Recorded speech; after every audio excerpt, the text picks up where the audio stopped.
L'Organisation mondiale de la santé estime que chaque année, 11 à 20 millions de personnes seraient atteintes de la fièvre typhoïde dans le monde, entraînant 128 000 à 161 000 décès. Et ce qui est étonnant, cette maladie ne fait des ravages que dans les pays en voie de développement. Dans cette vidéo, nous allons apprendre ce que c'est que la fièvre typhoïde, expliquer comment ça se transmet et terminerons par une explication détaillée de comment éviter la fièvre typhoïde tout en soulignant pourquoi cette maladie est quasiment absente dans les pays développés. Salut, moi c'est Dr Armel et si vous êtes nouveau ici, bienvenue à vous. Sur la chaîne Maladie et Prévention, nous apprenons à connaître les maladies et cherchons à savoir comment les éviter. Alors, n'hésitez pas à vous abonner pour plus de contenu. La fièvre typhoïde ou fièvre entérique est une maladie infectieuse, potentiellement mortelle, causée par une bactérie gram négative, appartenant au genre Salmonelle, appelée Salmonella typhi ou Bacille Dever. Cette bactérie ne vit que chez l'homme et on peut la retrouver partout dans le monde, mais surtout dans les pays en voie de développement.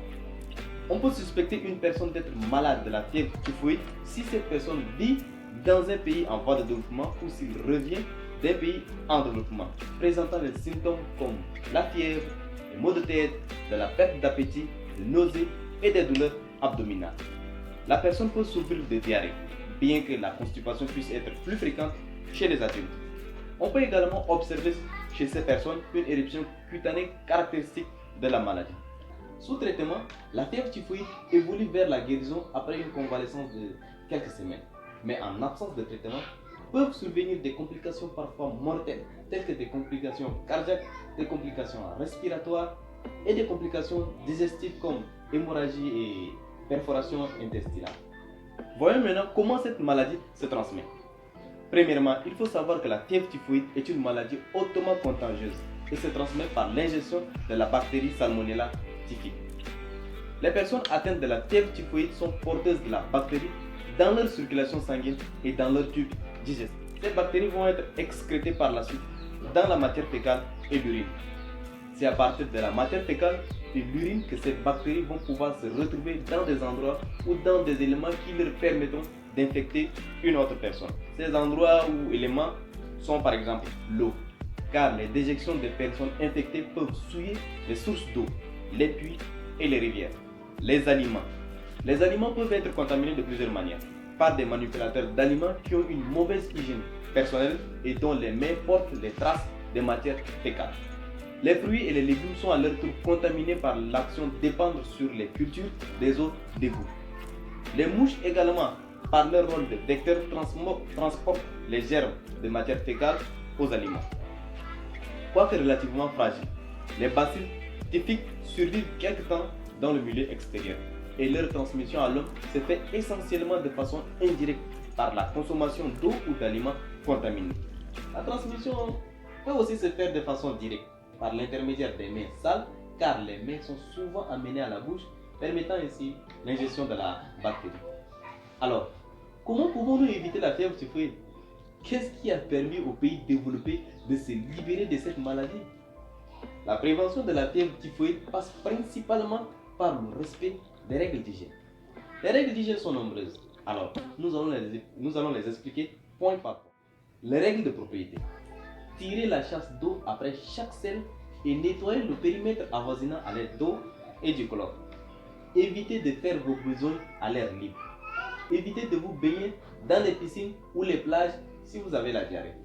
Déposez les ordures dans les récipients fermés pour éviter la présence des vecteurs qui contribuent à la contamination des aliments. L'hygiène de l'eau. Couvrir de manière appropriée les récipients où sont conservées l'eau.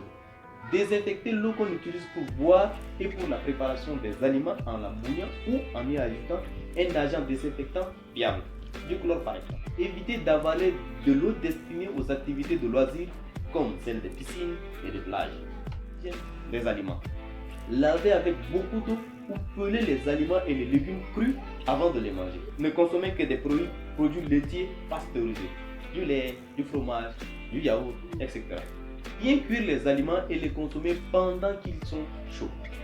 Maintenant, nous allons voir l'hygiène personnelle.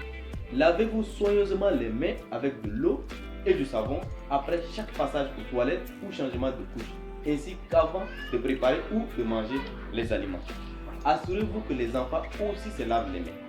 éviter le lavage des mains dans la même eau avant et après le repas. J'aimerais également souligner que vous pouvez éviter la fièvre typhoïde en vous faisant vacciner, car il existe 2 vaccins efficaces qu'on a utilisés pendant de nombreuses années.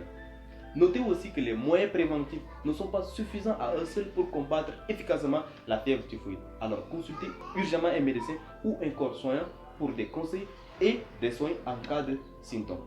Après toutes ces explications, on peut conclure que dans les pays à niveau de vie élevé, la sécurité alimentaire, l'assainissement, le contrôle et le traitement des eaux ont permis de diminuer de façon drastique l'incidence de la fièvre typhoïde. Mais dans les pays en développement à hygiène précaire de l'Afrique, des Amériques, de l'Asie du Sud-Ouest et du Pacifique occidental, où l'accès à l'eau potable et à des services d'assainissement sont insuffisants, le risque est plus élevé. C'est pourquoi cette maladie est plus fréquente dans les pays en développement. J'espère que vous avez apprécié la vidéo, que ça a été utile pour vous. Si c'est le cas, je vous invite à cliquer j'aime ou à partager la vidéo à quelqu'un que vous pensez que ça pourrait aider. Et je vous invite aussi à vous abonner sur ma chaîne YouTube en cliquant sur le bouton rouge s'abonner qui est en dessous de la vidéo pour ne manquer aucune de mes prochaines vidéos. Pour finir, dites-moi en commentaire quel est le moyen de prévention parmi ceux que je viens de présenter. Vous pensez mettre en application prochainement. D'ici là, merci pour votre attention et on se retrouve dans une prochaine vidéo.